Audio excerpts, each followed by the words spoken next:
नमस्कार। चित्तौड़ दर्शन में आज समाचार में पुनः आप सभी का स्वागत है। नजर डालते हैं आज के समाचार की ओर। चित्तौड़गढ़ जिले के भदेसर कस्बे में स्थित एक प्राचीन भैरू जी का मंदिर और इसी भैरू जी के मंदिर के समीप कई वर्षों पूर्व विशेष समुदाय को जमीन का आवंटन कर दिया था, जिसको लेकर ग्रामीणों का आरोप है कि राजनीतिक दबाव के चलते नियमों को ताक में रखकर यह भूमि का आवंटन किया गया और उसके बाद से ही ग्रामीणों का विरोध लगातार चल रहा है, जिसको लेकर कई बार भदेसर और चित्तौड़गढ़ में प्रदर्शन किया जा चुका है। बाजार भी बंद किए जा चुके, जिसको लेकर प्रशासन की ओर से ग्रामीणों को लगातार केवल आश्वासन ही मिलता रहा है और आखिरकार ग्रामीणों का आक्रोश शनिवार को फूट पड़ा। भदेसर से कई वाहनों में सवार होकर ग्रामीण जिला मुख्यालय पहुंचे एवं काफी देर तक उन्होंने कलेक्ट्रेट चौराहे पर प्रदर्शन किया, नारेबाजी की, मानव श्रृंखला बनाई। ग्रामीणों के इस आक्रोश की जानकारी मिलने पर चित्तौड़गढ़ के सांसद और विधायक भी मौके पर पहुंचे और बाद में एक प्रतिनिधिमंडल ने इस संबंध में जिला कलेक्टर से भेंट की और उन्हें इस संबंध में ज्ञापन दिया। ग्रामीणों ने प्रशासन को 15 दिन का अल्टीमेट दिया कि 15 दिन में जो जमीन आवंटित की गई उसका निरस्त करके अन्य स्थान पर विशेष समुदाय को जमीन स्थानांतरण नहीं की जाती है तो उग्र आंदोलन करने पर ग्रामीण मजबूर होंगे।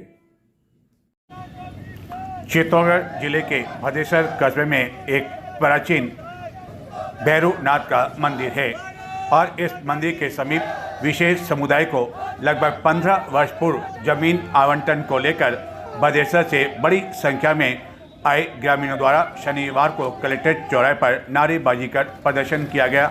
मानव श्रृंखला बनाए जाने के पश्चात कलेक्ट्रेट के अंदर भी काफ़ी देर तक नारेबाजी की जाती रही एवं इस प्रदर्शन के बीच चित्तौड़गढ़ के सांसद एवं विधायक भी ग्रामीणों के बीच पहुंचे एवं एक प्रतिनिधि मंडल के साथ जिला कलेक्टर को ज्ञापन दिया गया।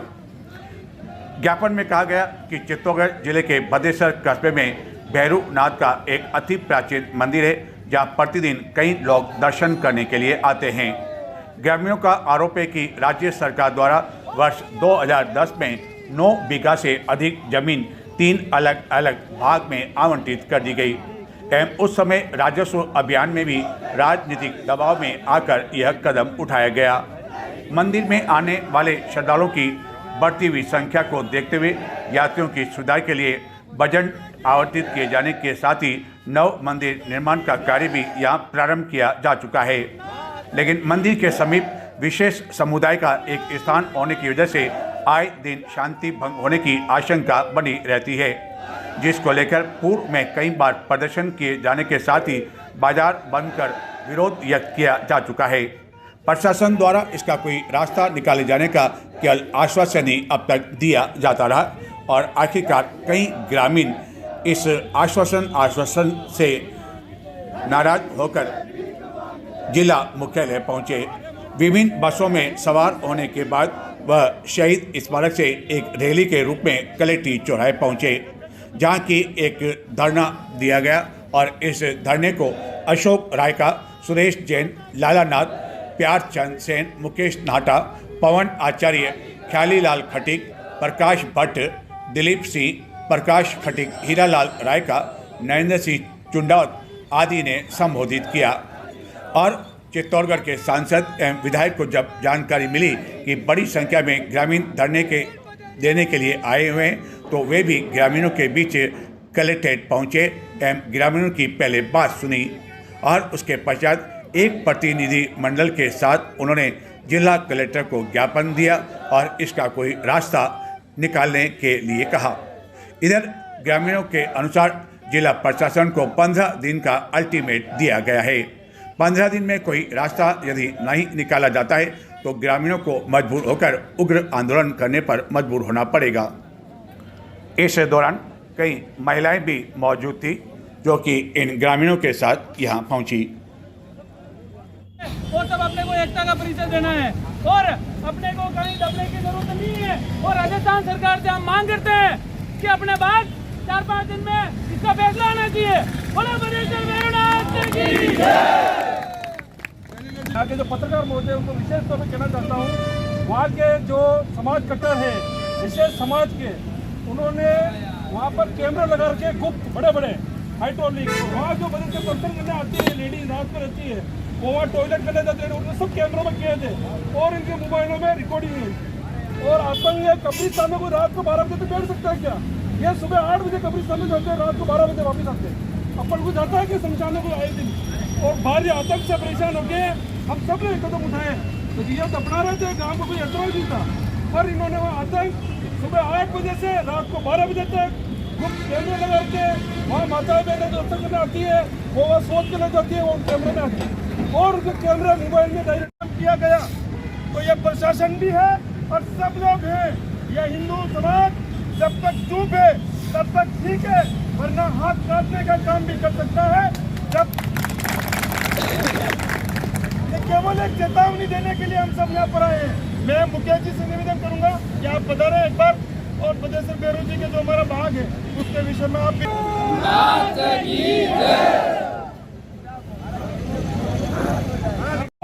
जो हमारा पूर्वज है वो सब यदि कब सुरक्षित होंगे जब स्वयं हम उठेंगे।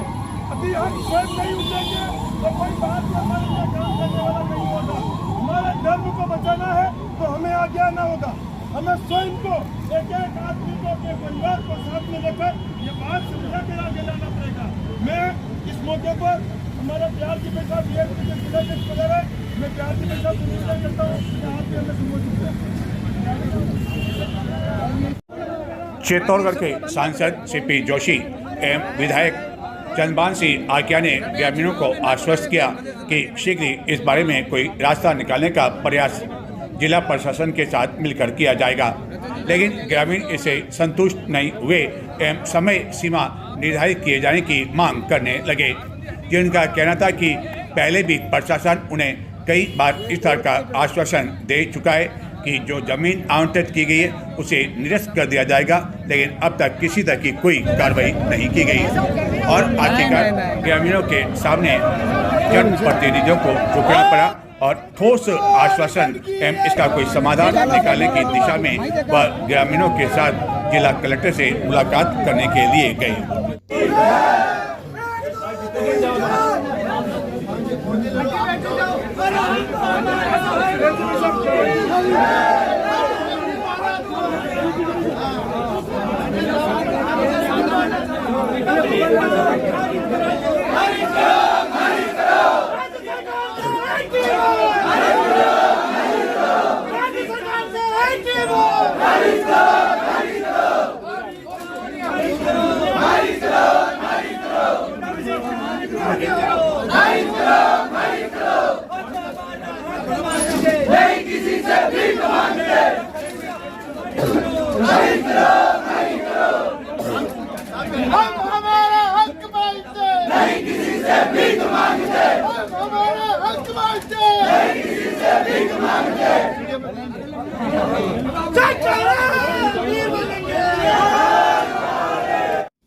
राजस्थान के बांसवाड़ा के उत्तम स्वामी महाराज के मुखार विंद से शनिवार से चित्तौड़गढ़ में रतन बाग में श्रीमद् भागवत कथा का आयोजन आरंभ हुआ।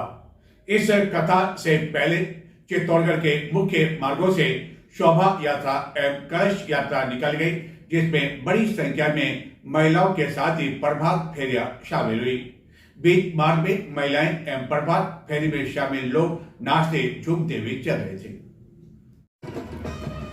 अनंत ब्रह्मचारी उत्तम स्वामी महाराज के श्री मुख से आयोजित होने वाली 7 दिवसीय श्रीमद् भागवत कथा का शुभारंभ शनिवार को चित्तौड़गढ़ में कलश एवं शोभा यात्रा के साथ हुआ।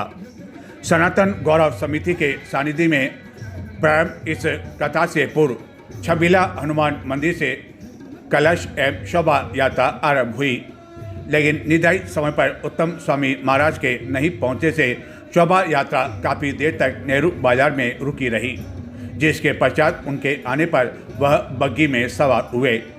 शोभा यात्रा में 151 गांवों की प्रभात फेरियां भी शामिल हुई, जिसमें लोग नाचते झूमते हुए एवं ढोल बजाते हुए चल रहे थे।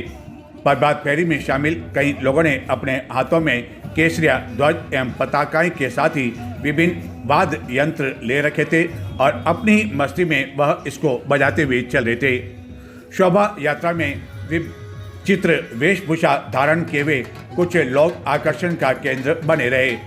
कच्छी घोड़ी नृत्य भी आकर्षण का केंद्र बनी रही, जिसमें नर्तक बांस से बने नकली घोड़ों पर बैठकर ढोल थाली की धुन पर प्रदर्शन करते हुए चल रहे थे। शोभा यात्रा के आगे ही आगे ऊंट एवं अश्व चल रहे थे, जिसके पीछे कई महिलाएं सिर पर कलश लिए हुए चल रही थी। कई महिलाएं कलश के साथ नाचते हुए चल रही थी, जबकि कई अन्य महिलाएं भजनों पर बीच मार्ग पर नाचते हुए चल रही थी। यह शोभा यात्रा जब नगर के मुख्य मार्गों से होकर गुजरी तो जगह जगह शोभा यात्रा का स्वागत किया गया, फल आदि का वितरण किया गया एवं शोभा यात्रा बाद में महाराणा प्रताप सेतु मार्ग स्थित रतन बाग पहुंचकर समाप्त हो गई, जहाँ की पहले दिन कथा का आयोजन आरंभ भी हो गया।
श्री कृष्णाय वयं नमः। पहले श्लोक में जब व्यास जी महाराज भगवान का वर्णन करते हैं, पहला ही श्लोक पूरे भागवत लिखा है। अगर कोई पहला श्लोक समझ ले, भगवान में सत चित धन आनंद, ये 4 अवस्था बताई। सत्य समान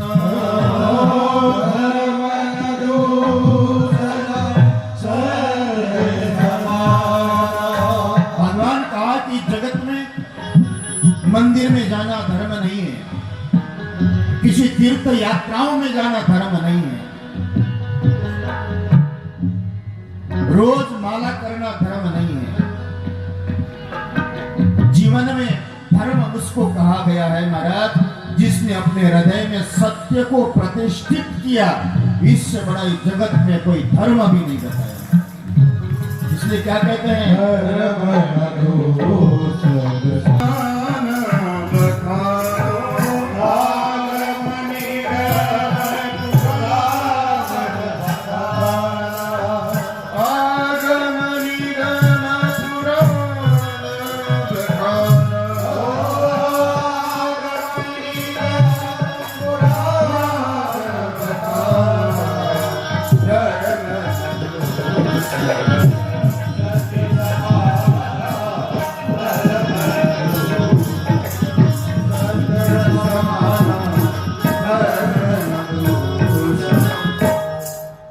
जगत में सत्यता प्रदर्शित होती है।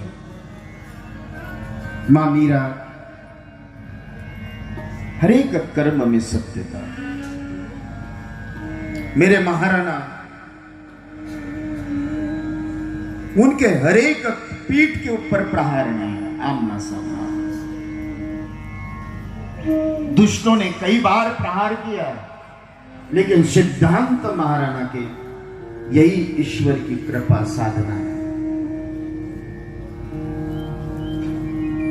मुझे तो लगता है भागवत के बजाय इस भागवत को महाराज, लेकिन सत्य नहीं छोड़ा। राम ने भी महाराज, अब कई कई किस रूप में आ सकती है वह अलग विषय है। कई कई खाली स्त्री नहीं, जिसके कर्म में दोष, जिसके दृष्टि में दूसरों के प्रति दोष, यही कई कई है। कर्मणा जायते जंतु, भगवान कहते हैं कर्म संन्यासात् कर्म योग विशिष्यते। इसलिए महाराज बहुत विस्तार होगा, समय 5 दिन, अब 6 दिन अपने पास पड़े हैं। इसलिए परमात्मा का स्वरूप सत चित, मन बुद्धि चित्त अहंकार, ये 4 अवस्था है।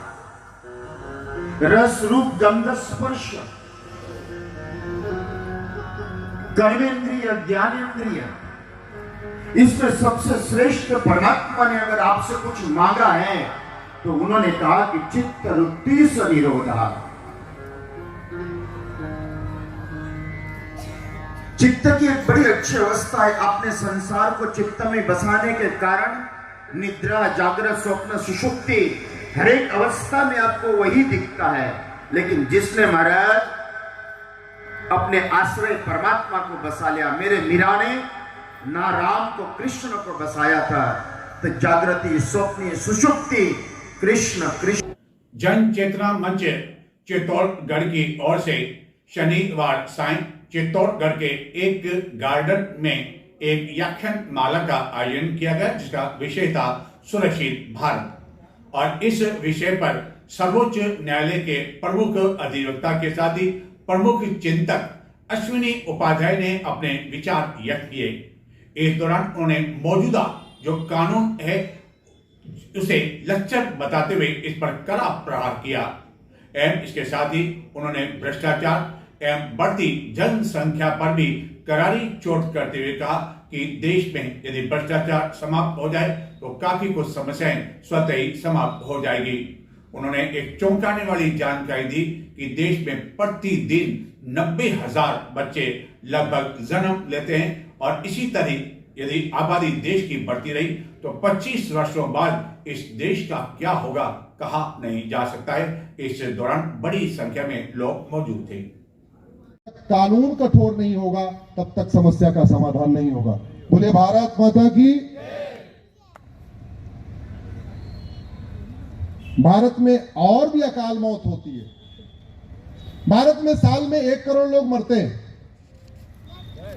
साल में 3.25 करोड़ पैदा होते हैं और 1 करोड़ मरते हैं।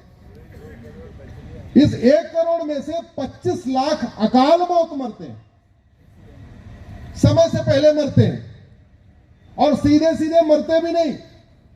घर का 4-10 लाख रुपए डॉक्टर को देके, हॉस्पिटल को देके उसके बाद मरते हैं।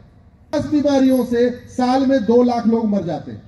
ज्यादा डिटेल करने के लिए मैं नहीं बताऊंगा, गूगल कर लेना, diseases due to air pollution, आप खुद ही पढ़ लेना। भारत में लगभग 2 लाख लोग वाटर पोल्यूशन से मरते हैं। गंदा पानी, कंटेमिनेटेड पानी पी के मरते हैं। वो भी एक दिन में नहीं मरते हैं, पहले बीमार होते हैं, किडनी खराब होती है और ये अकाल मौत मरते हैं। ये पूरी उम्र पूरी करके नहीं मरते कि हाँ भाई ठीक है 80-85 हो गए, 90 हो गए, अब जाने का समय आ गया। नहीं, पहले मरते हैं, 30, 40, 45, 50 में मरते हैं। और इस air pollution, water pollution, noise pollution, land pollution के कारण कैसी कैसी बीमारियां हो रही है आप गूगल कर लेना। Disease due to land pollution, disease due to water, मिठाई, नकली आटा, नकली चावल, नकली दाल खाके। और मिलावटखोरी का मूल कारण भ्रष्टाचार और जनसंख्या विस्फोट। डिमांड ज्यादा है, सप्लाई कम है। खाने वाले 50 हैं, राशन अपने पास 5 किलो है, अब उसको फायदा कमाना ही कमाना है तो मिलावटखोरी कर दिया। वेद, पुराण, उपनिषद, मनुस्मृति पढ़ा था, उनसे पढ़ के अपना संविधान बनाया। हमारे वालों को संस्कृत थोड़ी आती नहीं थी, गुलामी के समय संस्कृत विलुप्त हो गई थी। हमारे वालों ने अंग्रेजी में पढ़ना कोशिश किया, अंग्रेजी में 10 देशों को संविधान मिल गया। भारत के संविधान में साफ साफ लिखा है population control and family planning. Bharat का संविधान कहता है जनसंख्या नियंत्रण कानून बनाओ। रोड एक्सीडेंट का मूल कारण, जहां आधी समस्याओं का मूल कारण जनसंख्या विस्फोट है, उसके ऊपर चर्चा नहीं हो रही। सरकार जब तक 2 करोड़ घर बना के देती है, 10 करोड़ बेघर पैदा हो जाते हैं। दुनिया में सबसे ज्यादा बच्चे भारत में पैदा हो रहे हैं, 90,000 बच्चे पर डे पैदा हो रहे हैं।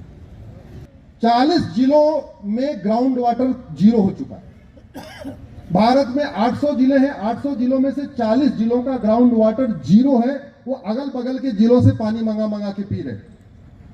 आपके चित्तौड़गढ़ की क्या पोजीशन है मुझे नहीं पता, आपके भीलवाड़ा की पोजीशन क्या है मुझे नहीं पता, लेकिन अगल बगल दाएं बाएं से पानी मंगाना पड़ रहा है। अपराध बढ़ रहा है, मिलावटखोरी बढ़ रही है, पीक आवर डिमांड बढ़ रही है, नदियां लगातार पतली होती जा रही हैं क्योंकि दाएं बाएं लोग पाट के घर बना रहे हैं, पहाड़ियां कटती चली जा रही हैं, जंगल कटते चले जा रहे हैं। अरे अगर यही हाल, इसी गति से अगर पॉपुलेशन का विकास होता रहा ना, 25 साल के बाद भारत रहने लायक नहीं बचेगा। यहां इसने मारा है और 35 साल बीत गया, अभी मुकदमा डिस्ट्रिक्ट कोर्ट में चल रहा है।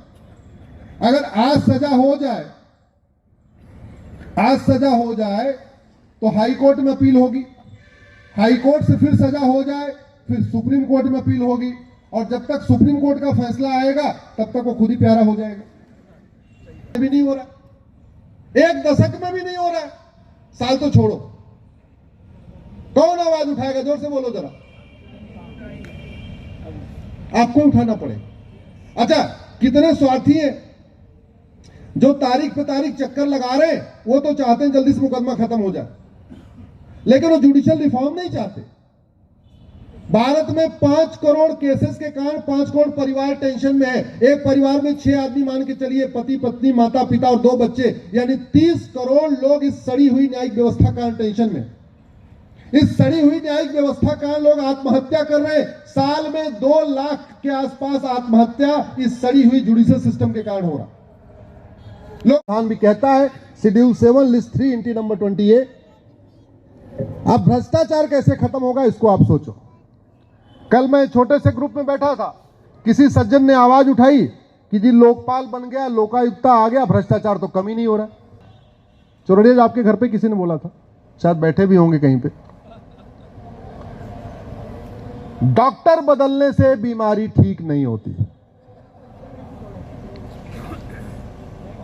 बीमारी ठीक होती है दवाई बदलने से। फिर से जोर से बोलिए, डॉक्टर बदलने से बीमारी ठीक होती है। तो हमारे पास 5 डॉक्टर पहले ही थे, हमने 2 डॉक्टर और बैठा दिए, लोकपाल और लोकायुक्ता। दवाई तो बदली नहीं, नियम तो वही है, नियम तो वही है, पुलिस वही 1861 वाला है, जुडिशियल सिस्टम तो वही है। ये लोकपाल लोकायुक्ता कोई इनके पास जादू छड़ी थोड़ी है जो जादू छड़ी घुमा देंगे भ्रष्टाचार खत्म। भ्रष्टाचार खत्म कैसे होगा इसको आप समझिए, भ्रष्टाचार होता कैसे पहले इसको समझिए। घूसखोरी किस में होती, जोर से बोलिए जरा, कैश में होती है सीधे बैंक में ट्रांसफर करते हैं, जोर से बोलिए। नजर डालते हैं कुछ और समाचारों की ओर, लेकिन संक्षिप्त में देखते रहें चित्तौड़ दर्शन। चित्तौड़गढ़ जिले के पारसौली थाना क्षेत्र में इक्को कार में स्कीम बनाकर 44 किलो 700 ग्राम अवैध डोडा चूरा ले जाया जा रहा था। पुलिस ने डोडा चूरा जब्त कर एक आरोपी को गिरफ्तार कर लिया एवं उपयोग में लाई जा रही इक्को कार को भी जब्त कर लिया। नाकाबंदी के दौरान यह कार रुकवाई गई और पूछताछ की गई तो कार चालक ने अपना नाम मुराद अली जोधपुर जिले का होना बताया। उसने इक्को कार में पीछे के कैबिन में बना रखी स्कीम के अंदर डोडा चूरा होना बताया। इस पर जब कार की तलाशी ली गई तो पीछे की कैबिन में बना रखी स्कीम के अंदर 4 काले रंग के प्लास्टिक के कट्टों में कुल 44 किलो 700 ग्राम अवैध डोडा चूरा मिला। इस पर यह जब्त कर कार चालक मुराद अली को गिरफ्तार कर लिया और उससे इस संबंध में अग्रिम पूछताछ की जा रही है कि आखिरकार उसके द्वारा यह डोडा चूरा कहां से लाया जा रहा था और इसे किसे सप्लाई की जानी थी। एवं पुलिस को इस नाकाबंदी के दौरान जब कार रोकी तो यह स्कीम जो बना रखी थी विशेष रूप से उसकी तलाशी लेने एवं उसको खोज निकालने में पहले तो काफ़ी अधिक परेशानी आई, लेकिन बाद में चालक ने बताया कि किस तरह उसने यहाँ पर डोडा चूरा छपाने के लिए यह स्थान बना रखा है। चित्तौड़गढ़ की सदर थाना पुलिस ने शुक्रवार को एक कार्रवाई के दौरान 2 आरोपियों को गिरफ्तार कर उनके कब्जे से बैग से 21 किलो 800 ग्राम अवैध डोडा चूरा जब्त कर लिया। पुलिस द्वारा गश्त करते हुए ओछड़ी पुलिया के समीप जब इन दोनों व्यक्तियों को देखा और इनकी गतिविधि संदिग्ध हुई तो रोककर बैग की तलाशी ली गई तो यह अवैध डोडा चूरा मिला, जिसे जब्त कर हरियाणा के अभियुक्त विजय सिंह के साथ ही सुनील कुमार सैनी को गिरफ्तार कर लिया और इनके कब्जे से यह अवैध डोडा चूरा जब्त कर इस संबंध में इनसे अग्रिम पूछताछ की जा रही है। चित्तौड़गढ़ जिले की बेगू थाना पुलिस ने नाकाबंदी के दौरान एक कार से 3 प्लास्टिक के कट्टों में परिवहन किया जा रहा 45 किलो 780 ग्राम अवैध डोडा चूरा सहित कार को जब्त कर एक आरोपी को गिरफ्तार कर लिया। नाकाबंदी के दौरान बेगू पुलिस द्वारा यह कार्रवाई की गई और इस अभियुक्त से इस डोडा चूरा के बारे में अग्रिम पूछताछ की जा रही है। चित्तौड़गढ़ नगर के बोई खेड़ा क्षेत्र में गत मंगलवार रात्रि को किराना की दुकान की दीवार में सेंध लगाकर नकबंदी करने की वारदात का कोतवाली चित्तौड़गढ़ थाना पुलिस ने पर्दाफाश कर 4 आरोपियों को गिरफ्तार कर लिया, जबकि एक आरोपी को नामजद कर उसकी तलाश की जा रही है। इन आरोपियों से चुराई गई नकदी, गल्ला और नकबंदी में काम लिए औजार भी बरामद कर लिए गए। राकेश बोई की किराना की दुकान से यह चोरी की वारदात हुई थी। पुलिस ने छानबीन के बाद रतन लाल बोई, नानू राम बोई, रतन लाल बोई एवं नारायण लाल बोई, यह सभी बोई खेड़ा के बताए जाते हैं, उनको जब डिटेन कर पूछताछ की तो उन्होंने चोरी की यह वारदात करना स्वीकार कर लिया और अपने साथ एक अन्य अभियुक्त का भी होना बताया, जिसकी तलाश की जा रही है।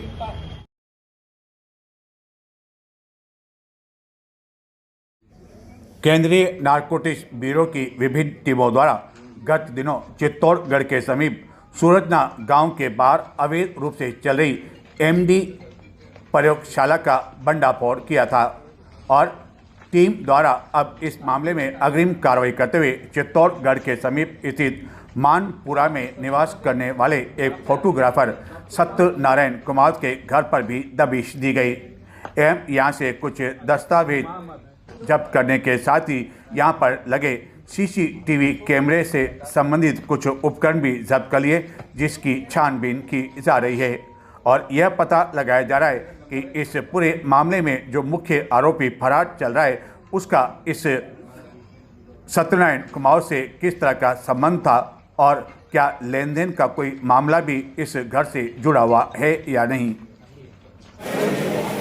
चित्तौड़गढ़ जिले के मंडपा स्थित मेवाड़ के प्रसिद्ध कृष्णधाम सांवलिया मंदिर में शनिवार को भंडारा खोला गया और इस भंडारे से प्रथम चरण की गणना में ही 10 करोड़ 25 लाख रुपए की राशि निकली। द्वितीय चरण की गिनती अब 19 जनवरी को की जाएगी। गत कुछ समय से भंडारे से प्रति महीने 20 से 25 करोड़ रुपए की राशि निकलने लगी है। बड़ी संख्या में भक्तों की संख्या में भी बढ़ोतरी हुई है।